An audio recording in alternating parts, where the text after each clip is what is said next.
number 3 sa balota, Vice Mayor Dodot Jaworski.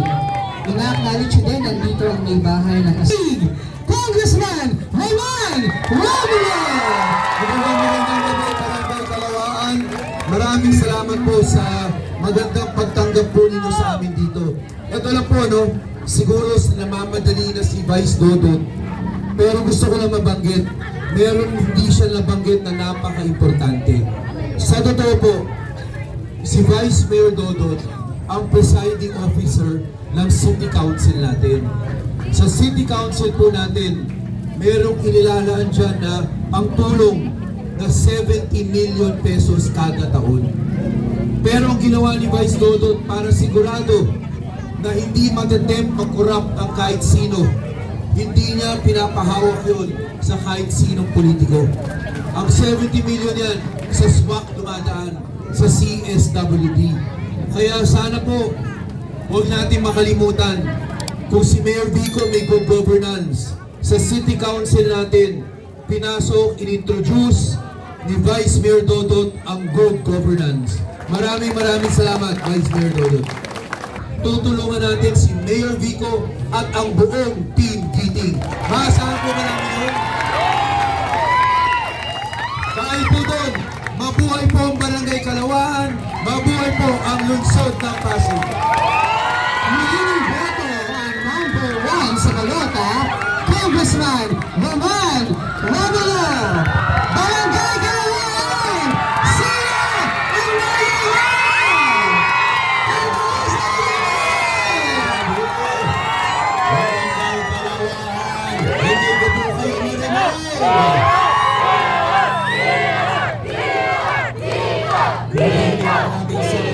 Yung mga nakatayo sa likod, okay pa ba kayo dyan?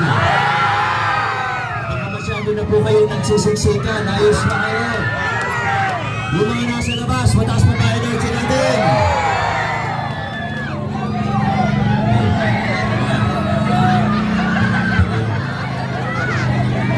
Mga kaya naman po yung mga sasakyan. Yung mga nasa kabilang side, ang gabi po sa inyo, maraming salamat sa pakikinig. Yung mga nakipo. Okay pa kayo. Kasi ito na yung pamuna. Maraming salamat. Siyempre di natin pwedeng kalimutan yung mga nakaupo sa upper box. Yeah. Ay.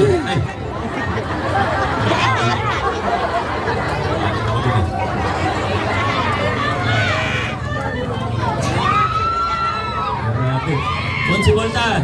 Ay! Bill! Anong nangyari dito? Grabe po ang pagtanggap ninyo sa Giting ng Pasig. Maraming salamat. Alam nyo, layo na po nang marating natin bilang isang lungsod. Una po akong bumisita sa Dampa 2016, kung maalala pa po ninyo. Kahit po 2016, talagang sinuportahan niyo na po ako. Pero noong 2019, medyo kakaiba po yung nangyari sa atin. Maalala niyo naman po yung kwento. 2 days bago ng deadline ng filing ng kandidatura, nagdesisyon po ako na tumakbo para mayor. Kasama si Kong Roman na tumakbo ulit bilang congressman. Noong mga panahon na yun, medyo iba pa po. Hindi pa tayo ganito kalaya. Yan, 2016. Hindi pa tayo ganito kalaya nun. Pag dumarating kami ni Kong Roman, nararamdaman po namin yung iba medyo ilag, medyo natatakot. Madalas po sinasabi sa amin, "Ako, pasensya na, Konsi, pasensya na Kong." Kasi pag nakita daw na magkasama tayo, yung buong samahan daw namin, wala nang bayong pagdating ng Pasko. At kaya naman yung pamaskong handog na yan, hindi na po siya bayong ngayon, di ba? Nakakatsa na po siya. Yung pamaskong handog na yan, kaya po ito yung naging pinaka-simbolo natin. Paboritong simbolo ko po ito ng pagbabago sa ating lungsod. Kasi ito po yung kitang-kita natin yung pagkakaiba. Ganito rin po yung ginawa natin sa iba pang serbisyo, sa ibang pang programa ng ating pamahalaan. Pero yung sa pamaskong handog, talagang nakita natin na napakita natin na posible pala yung ganong klase ng paggogobyerno na hindi yung gagamitin yung pondo ng gobyerno o resources ng pamahalaan para hawakan tayo sa leeg, para takutin tayo na pag hindi ka kaalyado, hindi ka kasama, pag nakita ka sa kalaban, ay tatanggalan ka ng benepisyo.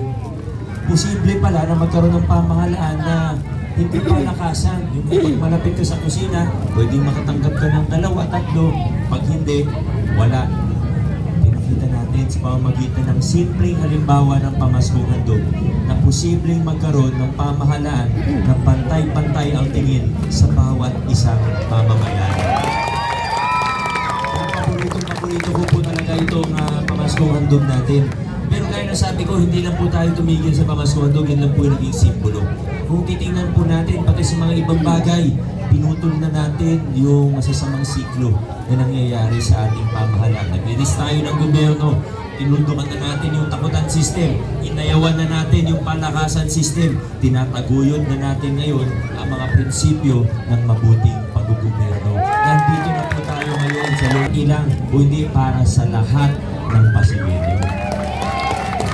Gaya ng kimeto ni Councilor Eric kanina, punta ka sa ospital natin, basta taga-Pasig ka, no balance billing po tayo. Hindi mo kailangan ng blue card na. Basta taga-Pasig ka, dumiretso ka lang po doon. Okay na po. Yan po ang ginagawa natin ngayon. Sa kasamaan palad, may iba po tayong mga kalungsod. Sa totoo, konti na lang po sila ngayon. Siguro noong 2019, medyo marami pa po sila. Noong 2022, meron pa rin. 2025 ngayon, meron pa rin, pero pakunti na ng pakunti yung bilang nila. Ano po yung tinutukoy ko? May mga iba tayong kapitbahay, may mga iba tayong kalungsod na para bang mas gusto nila na umatras tayo ulit, pabalik dun sa mga lumang kalakaran. Lalo na po siguro pagdating doon sa porsentuhan, yung tinatawag ng mga nasa gobyerno na SOP. Siguro narinig niyo na po yan, yung automatic na kickback ng pamahalaan sa loob ng pamahalaan. Pag kontraktor, nasa 10 milyon yung budget, pwedeng 2 milyon, 3 milyon, kung ano man yung napag-usapan nila. 2019, tinapos na natin yung ganung klaseng sistema. Giniba natin yung sindikato sa loob ng City Hall. Kaso, may mga kunting naiwan pa siguro sa lungsod natin. Gusto nilang bumalik tayo sa lumang kalakaran kasi mas nakikinabang sila dun sa lumang kalakaran na yun. Pero, mga Pasigueño, papayag po ba tayo na bumalik tayo sa lumang kalakaran? Samantalang ang layo-layo na ng narating natin.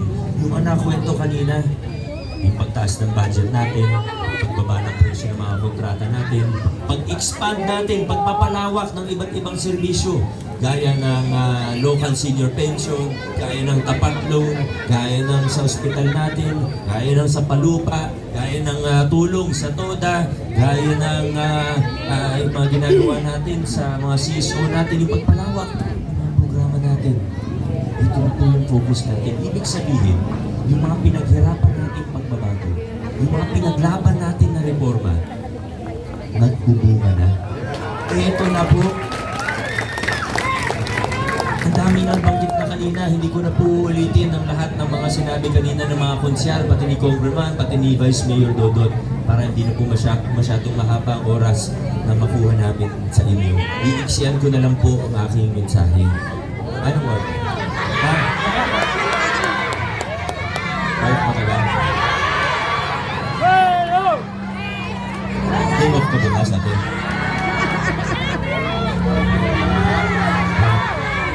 Sige po, hanggang hating gabi po tayo dito!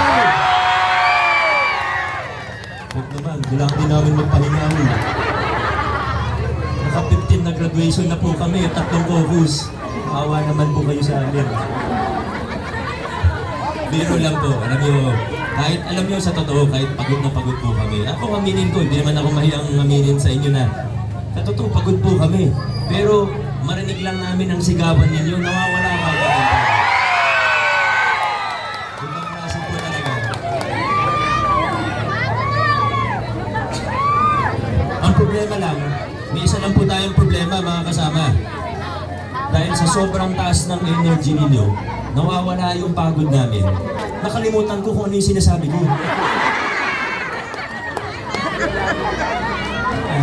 Ah, Oh my God. alam nyo, yung mga sinasabi natin lumang kalakaran, ito yung piniputol natin eh. Kasi hindi na naman bago eh. Di ba? Hindi lang saman sa Pasig. Pero nagkaroon tayo ng pagkakataon para ipakita sa Pasig na yung mga sinasabi sa ibang lugar na imposible ay pwede natin gawin, kaya natin gawin at ginawa natin. Ano po yung tinutukoy ko? Yung mga ibang siklo, di ba? Alam natin, pag malapit ang eleksyon, yung mga kandidato, balak mga kandidato, sobrang laki gumastos. Subukan nyo po, kwentahin ninyo. Pag wala kayong magawa, pag may time kayo, kwentahin ninyo kung magkano ginagastos nila. Magugulat po kayo. Kasi syempre, nakikita natin yung may binigay na bigas, may inabot na 500, o kung magkano man yan. Pero yung total nyo po, bilangin nyo kung ilan yung binigyan nila. Kung magkano yun. Kung magkano ang isang billboard sa C5, alam niyo ba kung magkano? Hindi 50,000 ang billboard sa C5. Google nyo po. Eh, huwag na sa akin manggaling. I-search nyo na lang po kung magkano, lalo na pag ganitong malapit ng eleksyon. Hindi lang po 50,000 ang nandun. Wala ka mabibiling billboard. Wala ka marerentahan na billboard na 100, 200,000 per month. Wala po. I-search nyo na lang para hindi po sa akin manggaling. Lahat naman. Kwentahin nyo po kung magkano ginagastos ng ibang politiko. Mapaisip na lang kayo. Kasi kung tulong sana, okay lang kung totoong tutulong. Pero ang totoong tulong, walang kapalit. At ang totoong tulong, hindi pinabawi pagkatapos. Nakita po natin ito sa buong Pilipinas. Yung masamang siklo. Pag malapit na eleksyon, gagastos ng napakalaki. Alam na po natin kung anong in-expect pag nailulog sa pwesto. Pero tayo sa Pasig, pinutol na natin yung ganyang klaseng kalakaran. Ang mga politiko po nyo ngayon, yung mga nakaupo, pag eleksyon, hindi kami gumagastos na malaki. Hindi po kami nahihiya. Hindi kami nahihiya na sabihin, hindi kami gumagastos na malaki.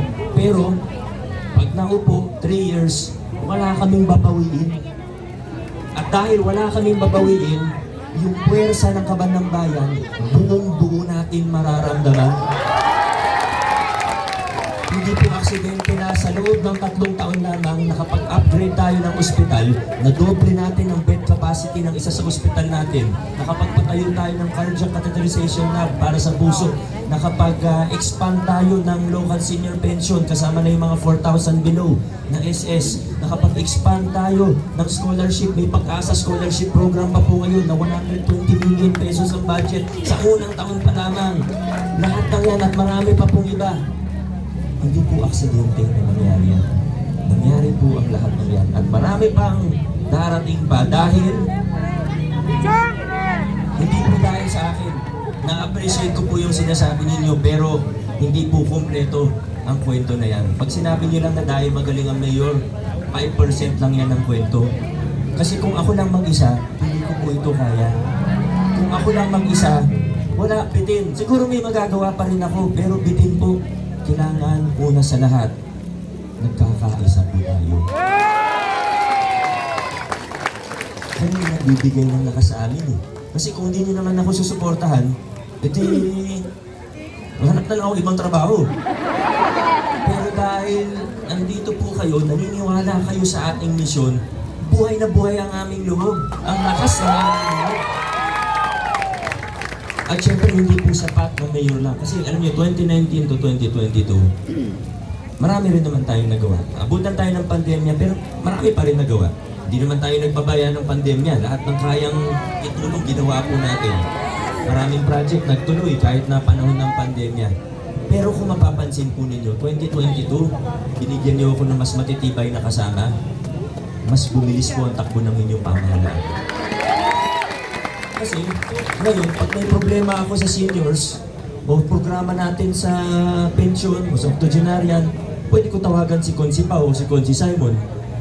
Pag may problema ako sa TODA, text ko lang si Consi Volta. Pag may problema sa ospital, minsan hindi pa nakakarating sa akin. Alam na ni Consi Eric.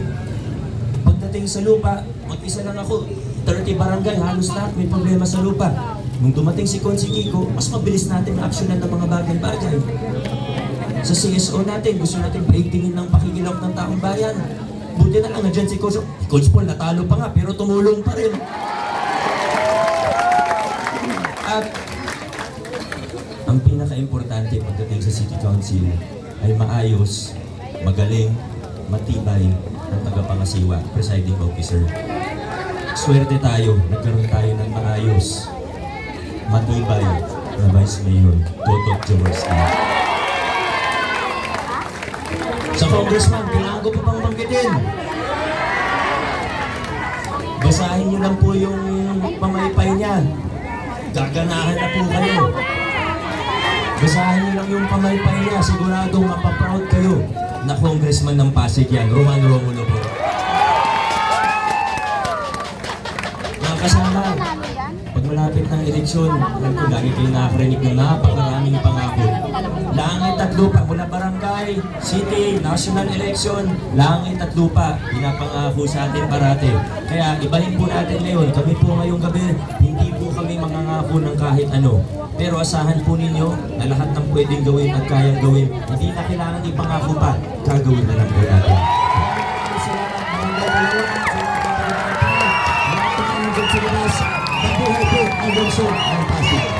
Naniniboto ang number 4 sa balota, Mayor Vico Soto. Tama! Well said! Bibi ng Pasig. Naniniboto ang number 4 sa balota, Councilor Volta de los Santos. Naniniboto ang number 12 sa balota, Consi Simon Tantoco. Muling iboto number 6 sa balota, Consi Eric Gonzalez. Muling iboto number 11 sa balota, Consi Kiko Lucia. Muling iboto ang number 13 sa balota, Councilor Pao Santiago. Ang iboto number 14 sa balota, Consi Coach Paul Sanogat. 1, 4, 3! Number 1 sa balota, Congressman Roman Romulo. Number 4 sa balota, Mayor Vico Soto. At number 3 sa balota, Vice Mayor Dodot Jaworski. Best Way dito ng Pasig.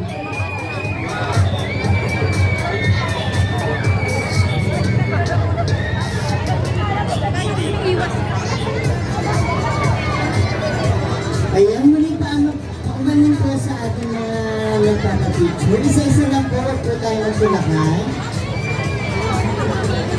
Sa mga nagpapapicture po, huwag po tayo magtulakan.